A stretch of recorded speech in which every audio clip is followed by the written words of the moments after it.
Sedaj nadaljujemo z našo okroglo mizo na temo povratna in nepovratna sredstva za zeleni prehod. Z nami bodo danes dr. Andreja Kudrin, članica investicijskega odbora EFSI European Fund for Strategic Investments, ta druga iz leve, magister Sibil Svilan, predsednik uprave SID, Slovenske izvozne in razvojne banke na koncu, gospa Maja Tomanič-Vidovič, direktorica Slovenskega podjetniškega sklada, poleg gospoda Sibila, in dr. Dragica Marinič, koordinatorica SRIPA krožno gospodarstvo, našega današnjega soorganizatorja na sredini. In z nami je gospa Ana Stanič, odvetnica, strokovnjakinja za e-upravo, ki bo moderirala celotni dogodek. Prosim. Hvala, Ana. Slišali smo že danes o tem, da je Svet Evropske unije sprejel načrt o okrevanju. Slišali smo tudi, koliko denarja je na voljo. Mogoče samo da poudarim, koliko denarja je Sloveniji na voljo od tega denarja, posebej tega dodatnega paketa. To se pravi 2 milijarde, malo več kot 2 milijarde nepovratnih sredstev in povratnih sredstev nekih malo več kot 3,5 milijarde evrov. Se pravi, kar veliko denarja. In slišali smo tudi to, da so v določenih primerih se gre za dodatna sredstva za že obstoječe sklade, kot so Horizon ali pa inovativni fond, gre se pa tudi za čisto nove sklade, kot so Fond za pravični prehod in tako naprej. V določenih primerih smo slišali, da se podjetja morajo prijaviti direktno za določen denar direktno na EU inštitucije, v drugih primerih pa je treba iti preko načrtov, ki jih treba sama Slovenija pripraviti. Namen te okrogle mize je pa praktične narave, glede na anketo, ki smo jo zdaj slišali, in to je v bistvu, kako podjetjem pomagati, da bolj učinkovito počrpajo ta zelena sredstva, ki so zdaj na voljo. In z nami je panel, ki nam bo lahko o tem več povedal. Kot prvo iztočnico bi mogoče bilo fajn, da slišimo, katera skladi so že na voljo slovenskim podjetjem in kateri so kriteriji za to, a so že neki roki za prijavo, na katere je treba biti pozoren. In tle bi mogoče prosila kot prvo, da če lahko na to odgovori gospa Maja Tomanič-Vidovič, prosim. Lep pozdrav, torej vsem skupaj tudi z naše strani. Res je, mi smo ena od izvajalskih institucij za mikro, mala in srednje velika podjetja v Sloveniji, ki lahko preko nas črpajo različne programe, različna sredstva iz evropskih skladov in programov. Kar nekaj let že uspešno te programe izvajamo, oziroma smo njihovi posredniki, tako da podjetja potem v Sloveniji uspešno pridobivajo tovrstne vire. Prav trenutno so to celotni program EFSI oziroma Junckerjev program, v okviru katerega izvajamo ali pa koristimo vire tako za naše kredite, mikrokredite, ki jih podjetja lahko črpajo, prav tako vire za garancije za zavarovanje bančnih kreditov in za zniževanje obrestne mere. Imamo tudi nekaj virov za lastniško financiranje in pa potem je tukaj program COSME, ki ga trenutno uspešno izvajamo, preko katerega pravzaprav znižujemo zavarovanja, ki jih podjetja potrebujejo pri najemanju različnih kreditov pri slovenskih bankah. Tako da paleta različnih virov je na razpolago. Ti viri gredo v različne instrumente, ki so podjetjem na razpolago. Pomembno je vedeti to, da je ta paleta dokaj široko naravnana, da se podjetja prijavljajo z različnimi investicijami, projekti, financiranje obratnih sredstev, likvidnih virov, predvsem v letošnjem letu zaradi posledic covida, je povpraševanje po obratnih sredstvih, po likvidnostnih kreditih veliko večje, kot je bilo morda v preteklih letih. In so pravzaprav tovrstni viri namenjeni širši ciljni skupini, tudi startupom, tudi mladim inovativnim podjetjem, ki začenjajo ali pa uspešno nadaljuje za svojimi bolj razvojno inovativno naravnanimi projekti. Zdaj, kar nekaj časa je že usmerjenost v zeleno gospodarstvo, usmerjenost v zelene investicije ali kakorkoli imenovane investicije za zaščito našega okolja neka usmeritev, ampak ni še tako močno usmeritev, da bi imeli poseben instrument zgolj za tovrstne projekte. To je vseeno potrebno poudariti. Smo pa seveda zelo veseli, ko dobimo tovrstne projekte, ker so tovrstni projekti takoj tudi bolje ocenjeni oziroma dobijo neko boljšo oceno pri ocenjevanju kvalitete ali pa te razvojne usmeritve samega projekta. Lahko rečem, da iz leta v leto tudi po številu projektov narašča število projektov, ki so usmerjeni v trajnostni razvoj, kar je seveda očitno pokazatelj vseh teh ciljev, ki jih imamo. In če mi želimo koristiti tudi vnaprej še evropska sredstva, seveda zraven tega, da oblikujemo zelo dobre finančne instrumente, ki so hitri, enostavno dosegljivi našim podjetjem, moramo slediti tudi ciljem Evropske unije, ciljem naše države, ciljem Združenih narodov, o katerih je tudi danes govorila gospa Bulčeva. In vse to moramo še bolj aktivno pretopiti v naše finančne usmeritve, finančne instrumente, tako da naša naslednja naloga je, da bomo kriterije še bolj usmerili v to, da bomo znali zelo dobro oceniti, kaj pomeni zelen projekt, kaj pomeni trajnostni razvoj, tudi na čist majhnem projektu, ki ga izvaja eno podjetje v določenem kraju. Tukaj imamo zdaj morda še nekaj vprašanj ali pa bi želeli predvsem nekaj inputov tudi partnerjev, ki v tem ekosistemu delujejo.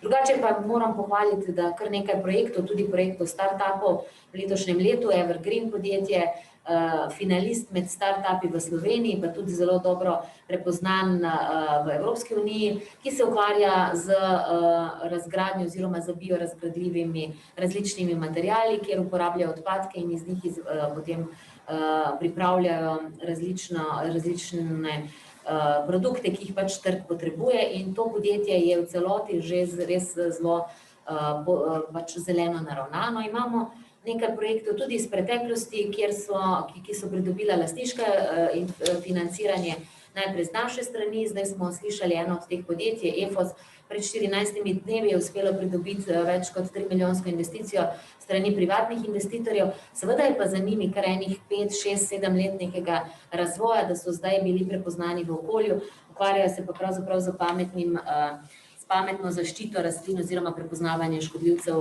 ki znižuje škodljiva škropiva. Tako da hvala lepa.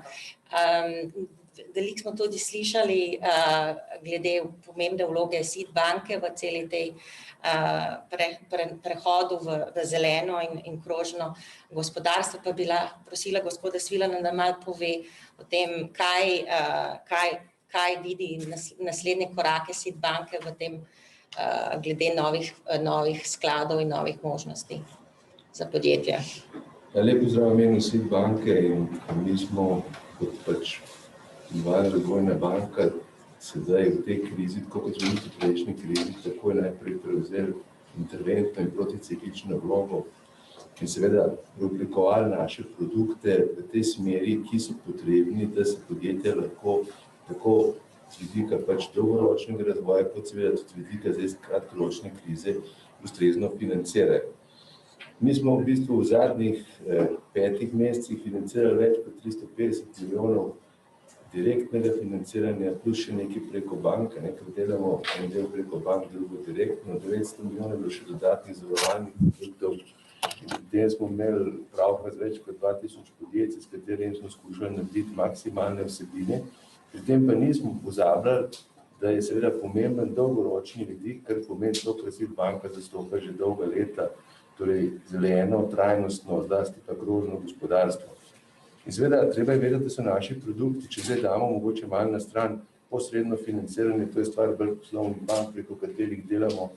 Za neposredno financiranje je v bistvu zelo pomembno, da imamo pač trenutno produkte, ki se tičejo pač evropskih kohezijskih skladov iz skladov, kjer je možnost za podjetja, da dobijo financiranje, zlasti za mala in srednja podjetja, seveda v tem času je šlo več tudi za tekoče obratna sredstva, ampak seveda dolgoročno pa gledamo, da so to krediti, ki jih lahko dobijo tudi 20 let, s katerimi lahko prvič delajo tisto, kar želijo v procesu trajnostnega razvoja in pa seveda zlasti raziskave in razvoj.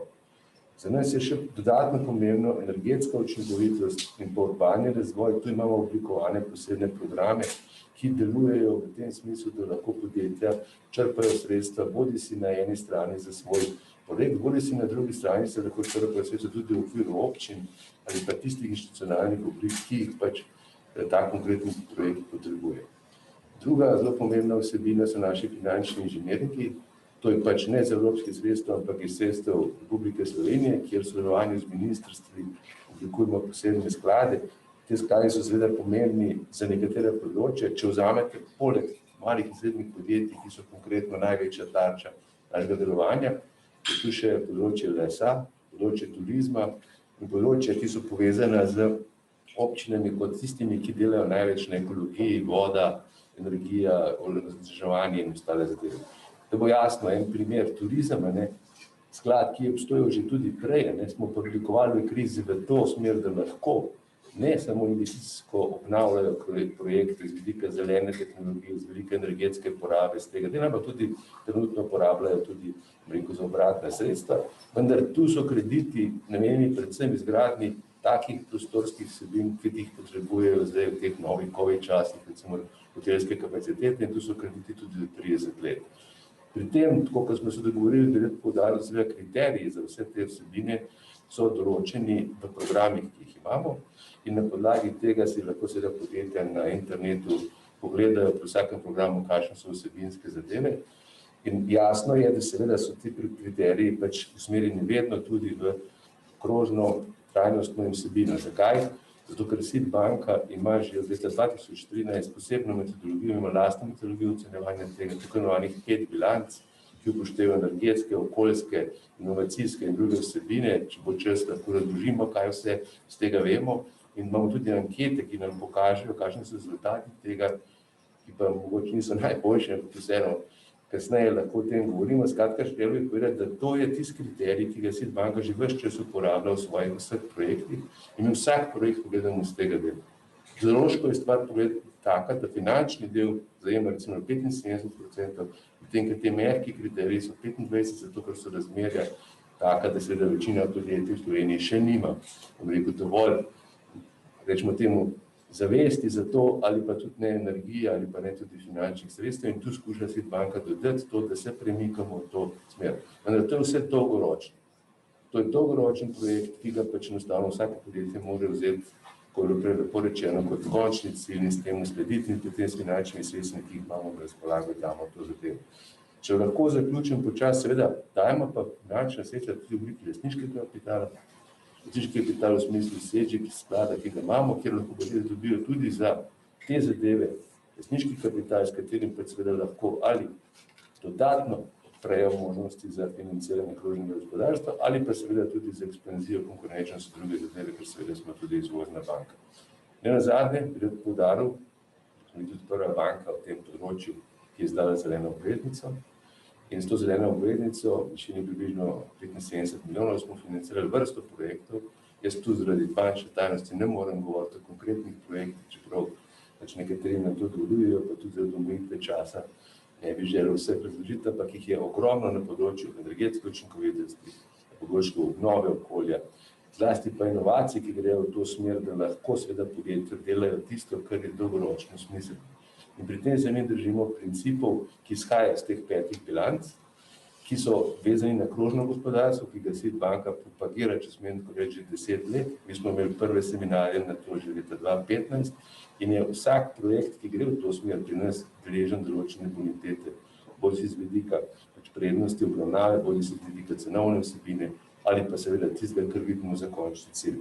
In nenazadnje, tu je tudi EIB, s katerim sodelujemo ves čas na tem področju. EIB je vodilna evropska inštitucija, ima tu ogromne izkušnje, izmenjujemo te izkušnje in delamo seveda na področju tega, kar je pač mogoče z uporabo sredstev, ki jih tudi EIB posreduje in seveda z uporabo drugih evropskih sredstev, ki jih imamo na razpolago. In seveda tako vodijo tudi naprej, vse z namenom, da seveda omogočimo nek resen prehod slovenskih podjetij v to, kako imenovano krožno gospodarstvo. In trenutno, lahko kasneje več povem, v naših rezultatih te zadeve niso enostavne, zlasti na področju malih in srednjih podjetij vidimo, da je pomanjkanje na tem področju ogromno, na področju energetike tudi ogromno. Rezultati kažejo, da imamo še zelo veliko dela, saj približno samo 20% slovenskih podjetij je na tem delu, da lahko rečemo, da grejo v zeleno, da delujejo na ta način.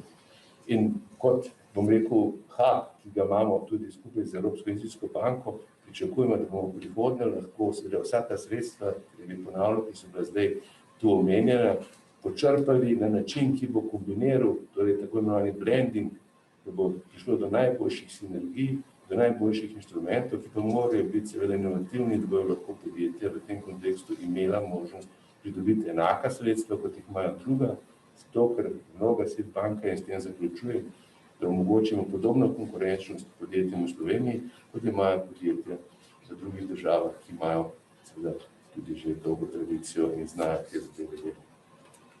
Hvala.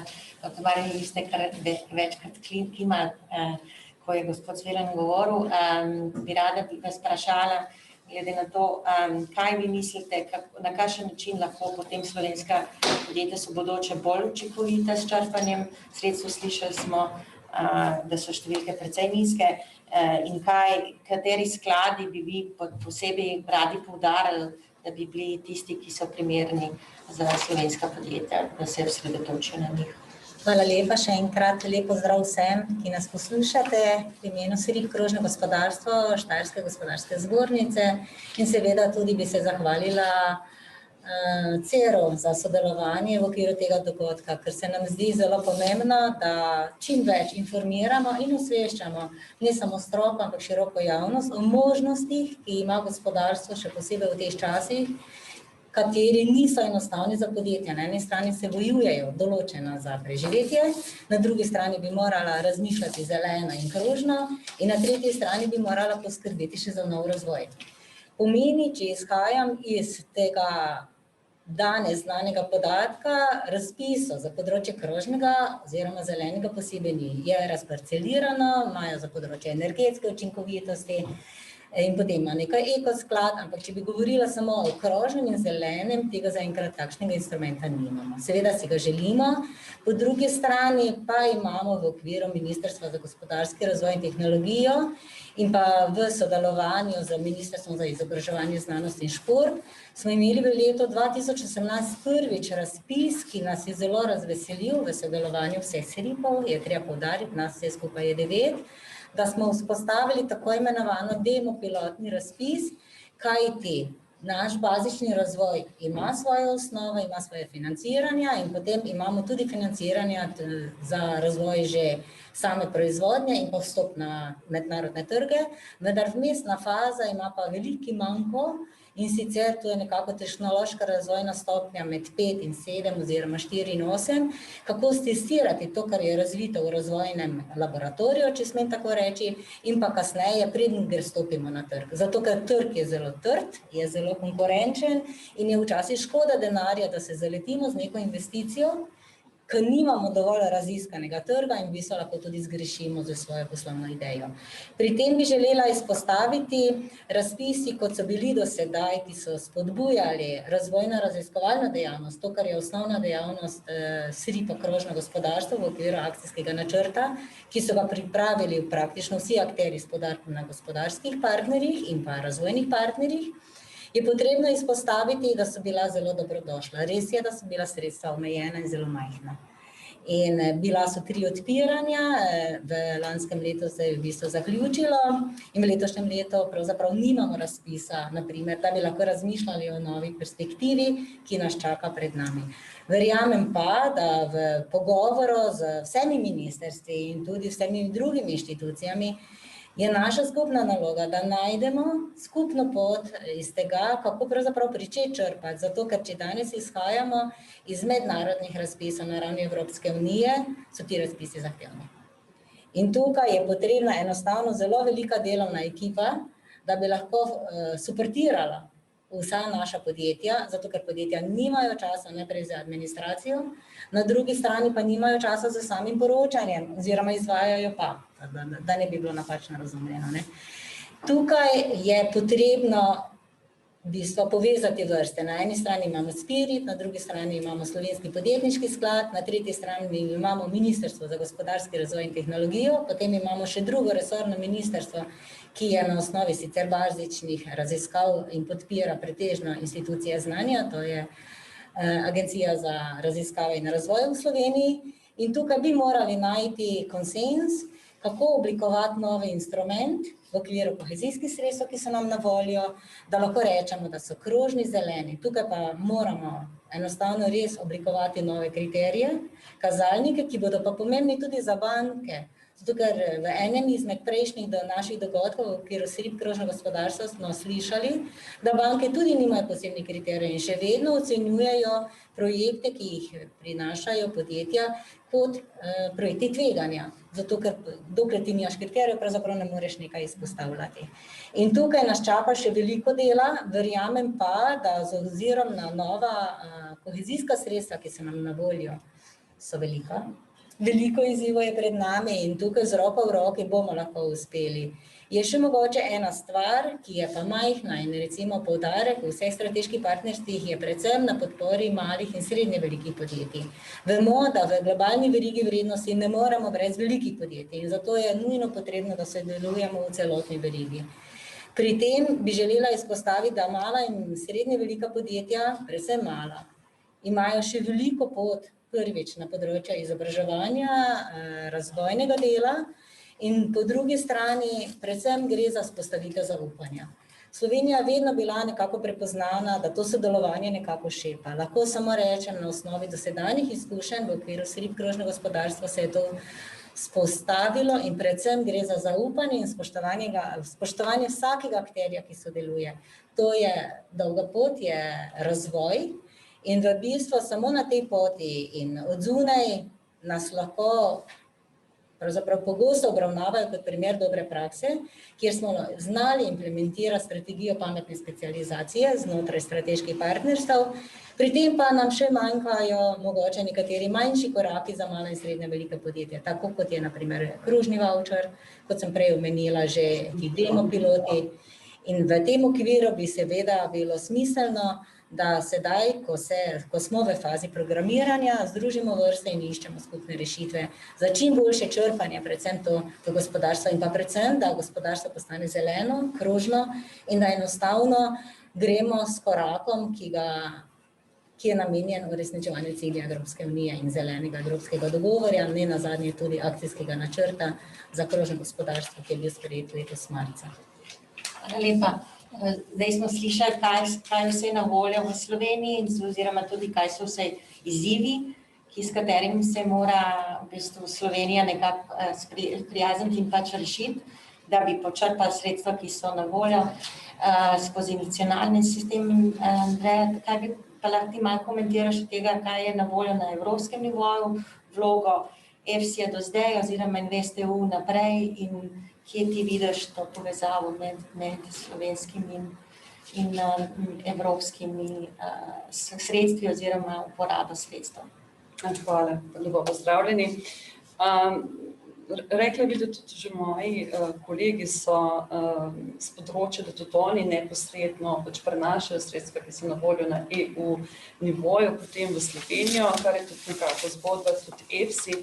Namreč EFSI kot z drugim imenom na začetku Junckerjev sklad, dejansko ni pravi sklad, tako kot se veliko ljudi zamišlja, torej tu ne gre, da so sredstva podeljena, še manj so nepovratna sredstva, kar marsikdo pričakuje, ampak gre za jamstveni sklad. To pomeni, da se za garancijo Evropske komisije znižajo riziki, na osnovi katerega potem lahko stopajo drugi, tako privatni investitorji kot finančne institucije, lahko odobrijo posojila tudi za projekte, ki imajo nekoliko višje rizike. In tukaj nekako že sovpada tudi SID banka, druge nacionalne informacijske oziroma razvojne banke znotraj EU-ja, tako da tega sodelovanja je bilo že do zdaj veliko. Ampak vrnila bi se najprej mogoče k veliki sliki vseh teh sredstev. Rekla bi takole, da slišali smo zelo veliko o sredstvih, ki bodo na voljo in so nekako že bila tudi v prejšnjih finančnih perspektivah in večina teh sredstev se kanalizira do držav članic. Tukaj imamo potem v Sloveniji različna ministrstva, predvsem pa SVRK, ki sodelujejo v tem programiranju, zakaj bo država ta sredstva poudarila. Tudi je bilo že večkrat rečeno, tu ne gre za kratkoročni proces. Torej, mi se zdaj pogovarjamo o novi finančni perspektivi, ki začne s 1. januarjem. To ne pomeni, da se zdaj nekako locirajo ta sredstva, ampak to programiranje traja vsaj 5 let. Ne? In zdaj v nekaj mesecih, naprimer, da bi zdaj neka cela nova slika nastala, zelo težko.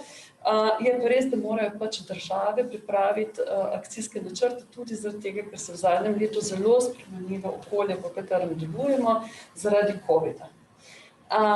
Drugo področje, ki je, da tudi sam proračun je že prej evropske predvideval, da bo šlo delno za povratna in za nepovratna sredstva, kar zdaj ravno v tem 750 milijardnem programu vidimo, torej ne bo vse nepovratno, ampak bodo tudi v obliki kreditov, se bodo pa potem države članice same odločile, ali bodo to koristile ali ne.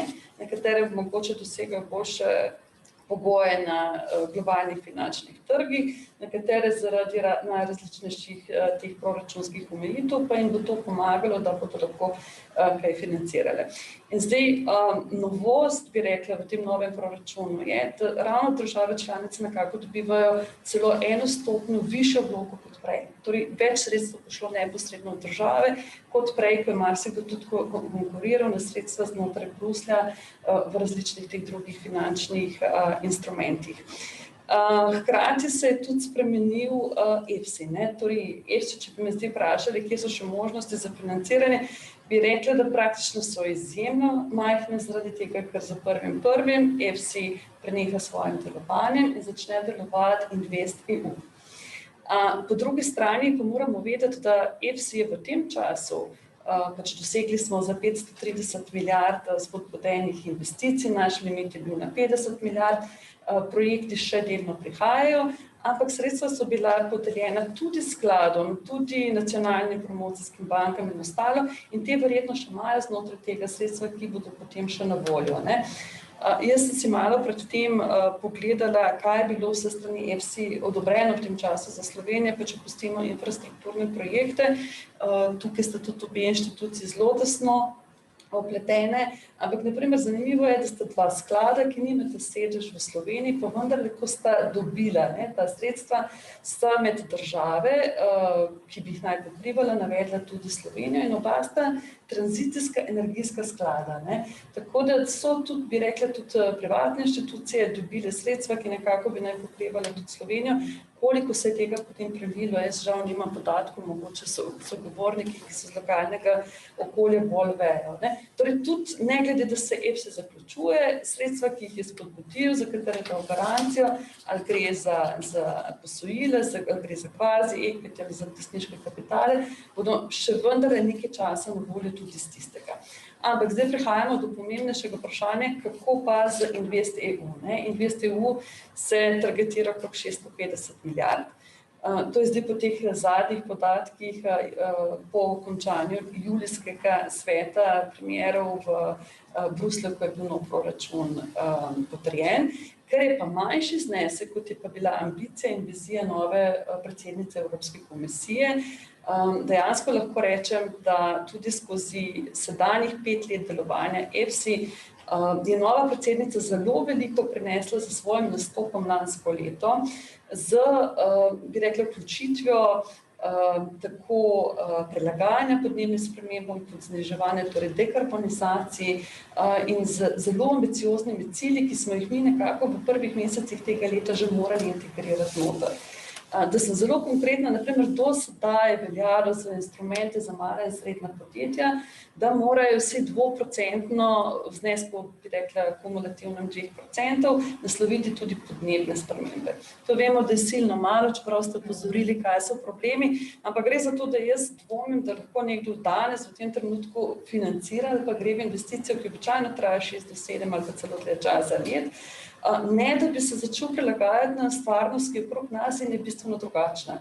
No in predsednica je to takoj dvignila tam proti 30%. Videli smo že prve, bi rekla, projekte, ki so začeli prehajati. Je pa ne glede na danes poudarjeno, da seveda bo komisija nadaljevala z vsem tem, ampak COVID je pomenil neko prekinitev, tudi vi ste omenili, pač potrebno je bilo odreagirati, drugače bi se celo gospodarstvo zastalo, in nažalost, določene stvari smo lahko že sledili, so se umaknile, zato ker je to bistveno pomembnejše in prioritetnejše, da se naslovijo, da ljudje niso zgubljali služb, kot pa da bi se šlo zdaj pa v ene večje investicije. Jaz sicer upam, da znotraj, bi rekla, ene premišljene strukture teh novih virov, ki bodo zdaj na voljo od 1.1. naprej, da bodo te vsebine, o katerih govorimo, vertikalno integrirane. Torej, da se ne bo več reklo, mi gremo v krožno gospodarstvo ali pa mi gremo v prilagajanje podnebnim spremembam. Osebno menim, da bi vse to moralo biti integrirano, torej vertikalno, vsak projekt, v vsak posel, pač kolikor se da in za katero področje seveda gre. Hvala lepa, kar zmanjkuje časa. Jaz bi prosila vse za zelo kratek prispevek v smislu dobre in slabe prakse. Nekaj smo že slišali, dobre prakse in slabe prakse, gospe Tomanič Vidovič, ampak bi prosila tudi ostale, če bi lahko na hitro malo povedal, kar bi po mojem bilo koristno za naše slušalce. Ne vem, kdo bi prvi. Zdaj zelo težko je reči par primerov, zato ker potem sem krivična do katerega manjšega podjetja, kateri projekt je ravno tako pomemben in z njihovega vidika in seveda tudi strani partnerstva.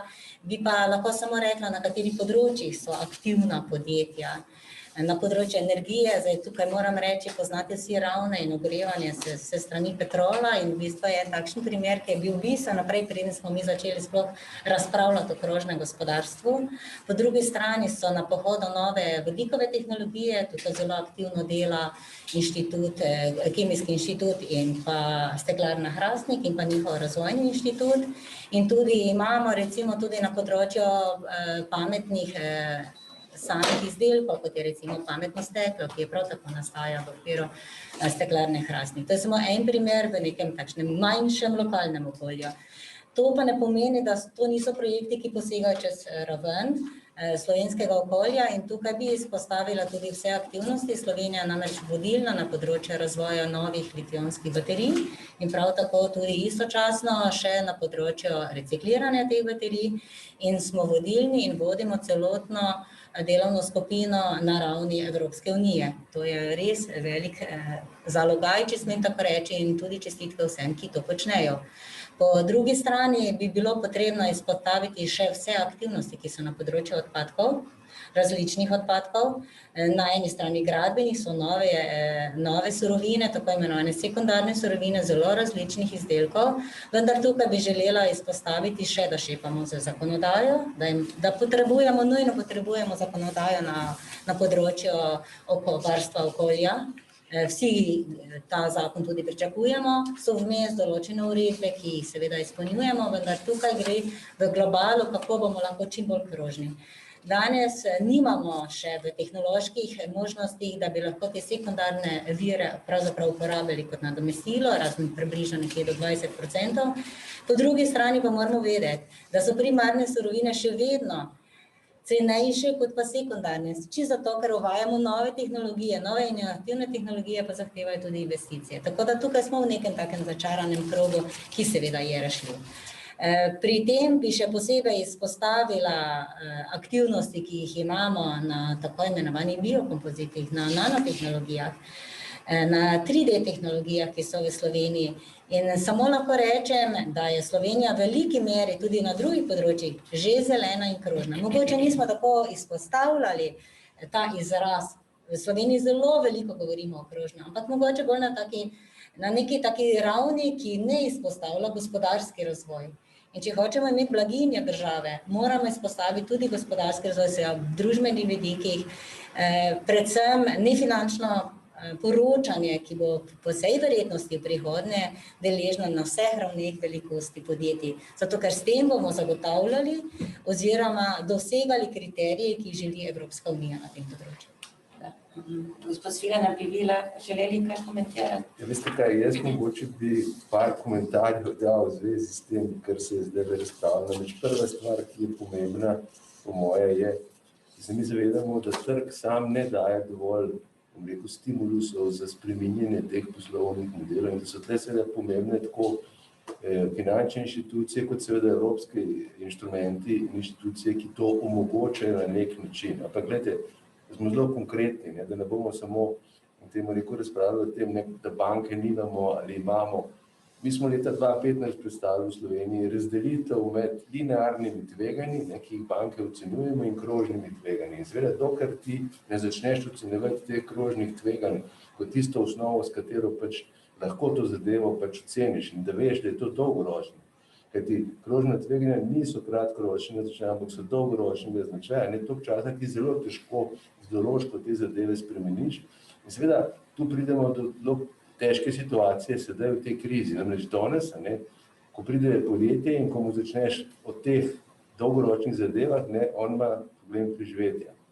In seveda v tem konkretnem primeru, ne, se seveda te cilji lahko tudi odmikajo. In treba je vedeti, da tako imenovani izhod iz te krize bo asimetričen, tako po sektorjih kot po državah in seveda tudi po podjetjih. In naše mnenje je seveda, da tu je dolžnost zlasti Nacionalne razvojne banke, da skušamo v to smer peljati, vendar se bo treba tu dogovoriti za določene stvari, ki jih pa trenutno ni. Ena in prva, kar bom omenil, je, da v to programiranje ne, treba pravočasno vključiti tudi finančne inštitucije, da se dejansko lahko pripravimo in da se lahko pripravijo ustrezni inštrumenti, ki bodo seveda zadostili našim potrebam in našim možnostim. Druga stvar je problem povratnih, nepovratnih sredstev. Tu je zelo jasno, ne, da je treba vedeti, da se povratna sredstva lahko porabljajo, vidimo samo s povratnimi sredstvi na popolnoma drugačen način in da seveda ne smemo nepovratnih sredstev uporabljati za neustrezne elemente. Če zlasti pa je problem izrivanja ali pa kanibalizma, če želite. Kaj pomeni to? Je, da najprej porabite nepovratna sredstva in potem nikoli ne nepovratna sredstva in potem nikoli ne porabite povratnih sredstev. Zato je smisel te kombinacije, ne, v kateri vi morate imeti neko obliko, bom rekel, delovanja, ki omogoča multiplikacijo, ne, in to dela SID banka z finančnimi inštrumenti. In te finančni inštrumenti so zelo pomembni z tega vidika, da lahko omogočajo to multiplikacijo in da omogočajo tudi tiste, res rekel temu, osnovne vsebine, s katerimi mi pač skušamo narediti vsaj dve veliki razliki od tega, kar je bilo do zdaj. Ne. Prva razlika se nanaša pač na to, da nimamo, bom rekel, samo nepovratnih sredstev, da bi naredili tudi blending, ne, kar pomeni, da bi se seveda lahko te zadeve kombinirale in dale v novi perspektivi popolnoma novo kvaliteto. Jaz vas moram prekiniti, ker smo zdaj že čez čas našega panela. Jaz se opravičujem, ker niste vsi imeli možnost odgovoriti na drugo vprašanje, ampak lahko, odlična del. Dobro, nisem bila sigurna, kaj mi mahaš. Po redu. Ja, prosim.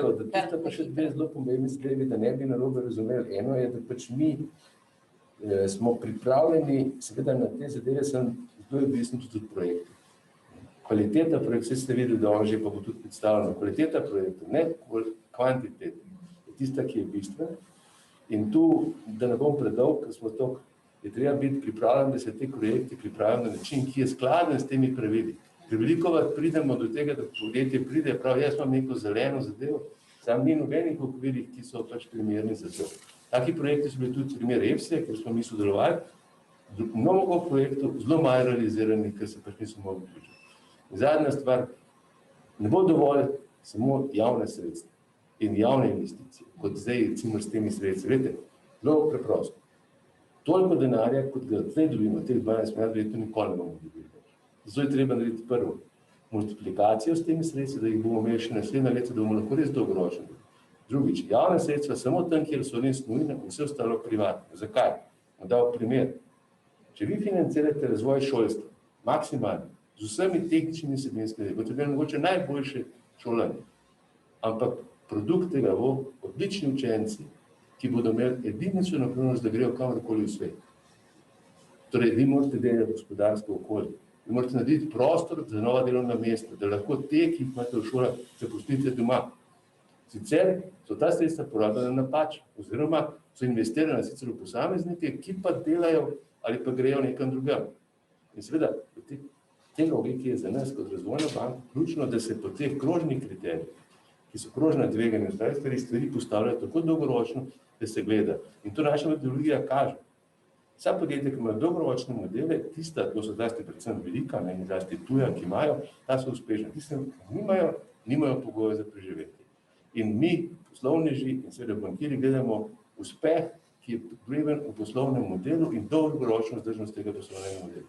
In v tem kontekstu so ta evropska sredstva ključna, da jih uporabimo tam, kjer je to potrebno in to povratna, nepovratna pa samo na tistih delih, ki res dajo dodano vrednost. In to je ključno. Brez tega in vključevanja nas inštitucij v ta program in izpeljavo ne bomo s temi 12 milijardi uspeli narediti tisto, kar je nujno, da se v Evropi obdržimo na nivoju, kjer trenutno Slovenija je.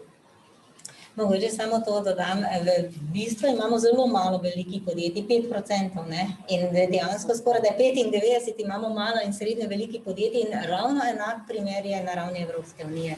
Tako da naša naloga je poiskati rešitve tudi za ta manjša podjetja, ki ravno tako so lahko perspektivna, vendar tukaj pa potrebujejo povezovanje, ker brez tega pa ne morejo stopati samostojno na globalni. Mogoče samo to. A je še kakšna zaključna misel? Gospodaja, Andreja? No, jaz se posebno strinjam s tem, kar je bilo rečeno, tudi iz tega razloga, ker dejansko sredstev je res malo. Mi moramo pogledati, kaj je država podpisala kot zaveze, pa moramo tudi pogledati, kako se je produktivnost praktično ne zvišala podjetij in kaj je konkurenčna sploh pozicija Slovenije. Ne? In če bi to nekako komponirali, vse te prehode, ne glede na velik znesek, je znesek še relativno nizek.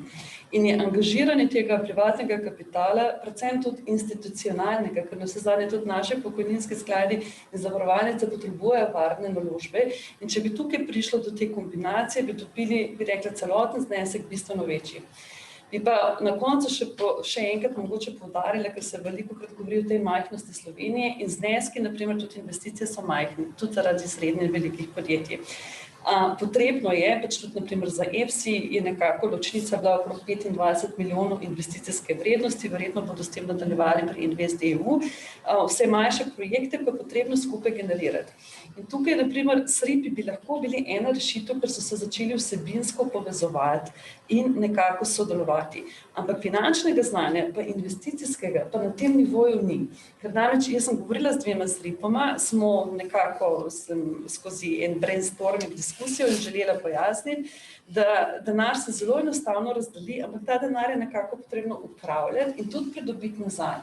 In to je tista logika, ki bi morala tudi voditi, da bi do večje te interakcije prišlo, ker verjetno so pa SRIP-i točke, ki najboljše poznajo in krožno gospodarstvo in ostale stvari, ampak potrebno jih je dopolniti z strokovnjaki, z finančnim strukturiranjem, finančnim inženiringom, z znanim rizikom, z fundingom, kako pridobiti ta sredstva, ne, in potem nekako tudi omogočiti manjšim projektom, da dobijo ta sredstva.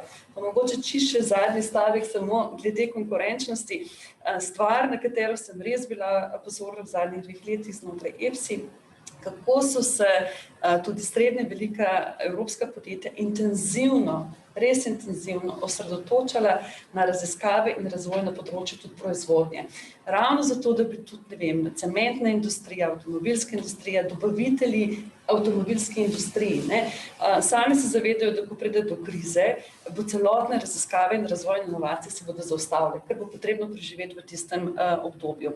In zato so predčasno zelo velike zneske investirale, da bi se prilagodile dekarbonizaciji in ostalim zadevam, ker regulativa pa najverjetneje ne bo mogla čakati, ne? Zdaj je trenutno kriza, zato ne bomo šli z temi podnebnimi cilji, ne? Verjetno se bo nadaljevala in tukaj upam, da slovenska podjetja niso izgubila te, bi rekla, investicijske priložnosti, da res pospešeno grejo raziskave in razvoj in da ostane konkurenčna in tudi produktivna. Ja, res se strinjam, jaz tudi z vsem, kar je bilo povedano, tudi pri financiranju tovrstnih projektov. Mi smo finančniki, na drugi strani so potem projekti in moramo se najti nekje vmes. In tako, ko je bilo večkrat rečeno, uspeh je v v trenutni situaciji, ki jo imamo in v razvoju, v katerem gre Evropa in cel svet, je v sodelovanju in jaz mislim, da sodelovanje je nujno potrebno na vseh ravneh in tukaj bomo našli prave formule potem, da bomo iz vsega tega denarja, ki je na razpolago, res našli projekte oziroma podprli projekte, ki bodo dali neko dobrobit v širši družbi, to, kar je pač tudi namen zelenega gospodarstva in trajnostnega razvoja. Hvala lepa, jaz bi samo za zaključek poudarila, da je ena časovnica, ker je mogoče pomembna za podjetja, da vejo, da za deadline, za prijavo projektov za inovativni fond je konec meseca oktobra, 29. oktobra, tako da podjetja, ki še niso, se ne zavedajo tega, pa se želijo prijaviti, imajo še nekaj časa. Ostale časovnice bomo pa izvedeli in ko bomo malo več podatkov imeli tudi od same Evropske unije, glede RRF in tako naprej, ampak nekaj se že dogaja in nekaj stvari je treba že ujeti. Hvala, Ana. Beseda nazaj dajem. Hvala. Najlepša hvala vsem sogovornikom, ki ste podelili vaše izkušnje, poglede in res si želimo, da sedaj od besed pridemo k dejanjem in da se te projekti udejanijo in podjetja pridejo do sredstev in do realizacije. S tem delom se naš prvi del današnjega dogodka zaključuje.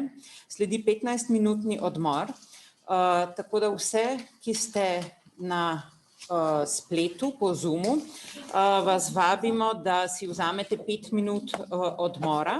Na to pa smo za vas pripravili sobe za mreženje po 4, tako da če je zdaj 11:15, bi vas povabili ob 11:20, da pridete nazaj in vas bodo naši tehniki dvakrat dali po skupinah po 4. Torej, dvakrat po 5 minut imate možnost, da se med seboj pomrežite, ker nam situacija ne omogoča tega v živo, vendar skušamo tukaj dodano vrednost dati, da se tudi gledalci med seboj spoznate in podelite izkušnje. Tako da s tem se mi za 15 minut poslavljamo, tehniki pa prevzemajo čez 5 minut mreženje.